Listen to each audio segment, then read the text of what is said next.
후회 없는 삶을 살기 위해 1940년 여름 독일군이 폴란드를 점령했다. 그러자 폴란드에 살고 있던 많은 유태인들이 인접한 나라 리투아니아로 피난을 왔다. 그곳 역시 안전한 곳은 못 되었다. 언제 독일군이 침공할지 알 수 없었다. 리투아니아에 있는 각국 영사관에도 이미 철수 명령이 내려져 있었다. 유태인들은 또다시 다른 나라로 탈출하지 않으면 안 되었다. 하지만 그러려면 입국을 허락하는 비자가 있어야만 했다. 그것은 말처럼 쉬운 일이 아니었다. 비자를 발급하는 각국 영사관들은 이미 문을 닫은 뒤였고 접촉이 가능한 곳은 일본 영사관뿐이었다. 유태인들은 서둘러 일본 영사관으로 몰려갔다. 그곳이 그들의 마지막 희망이나 다름없었다. 일본 영사관의 스기하라 부영사는 이들을 어떻게 처리할 것인지에 대해 본국 정부의 문의 전부를 쳤다. 본국에서는 곧바로 회신을 보냈다. 비자를 발급하지 말라는 지시였다. 독일과 우호 관계에 있던 일본으로서는 독일의 비위를 건드릴 수 없었던 것이다.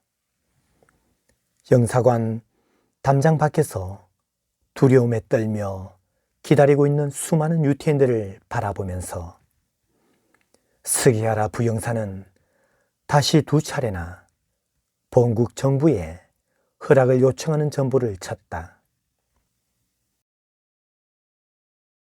하지만 회답은 마찬가지였다. 절대로 유태인들에게는 비자를 주지 말라는 것이었다.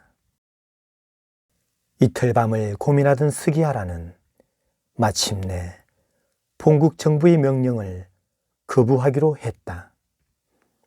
한 사람의 고뇌하는 인간으로서 도저히 저 많은 사람들을 그냥 죽게 내버려 둘 수 없었던 것이다.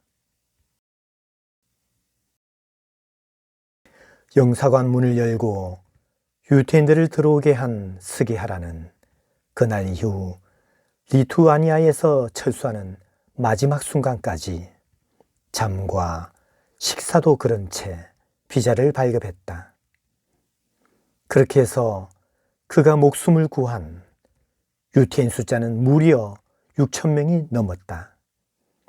스기하라는 얼마 후 독일군을 물리치고 새로 점령해온 소련군 포로로 붙잡혔다. 전쟁이 끝난 뒤 억류 상태에서 풀려난 스기하라는 곧바로 일본 정부에 복직 신청을 냈다. 하지만 일본 정부는 그의 복직을 거부했다.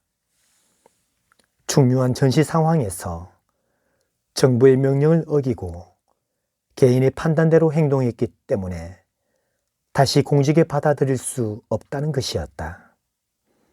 하지만 스기하라는 인간으로서 당연히 해야 할 일을 한 것에 대해 조금도 후회하지 않았다. 세월이 흐른 뒤 리투아니아에서는 수도 한복판의 큰 거리를 스기하라 거리라고 명명했으며 이스라엘 정부는 자기 나라에 스기하라를 기념하는 공원을 만들었다. 그의 인도적인 행동 덕분에 살아남은 유태인들은 뉴욕에 모여 그를 추모하는 집회를 열기도 했다.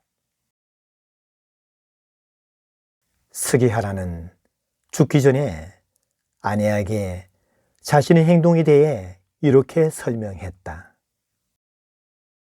내가 그렇게 한 것은 후회 없는 삶을 살기 위해서였소.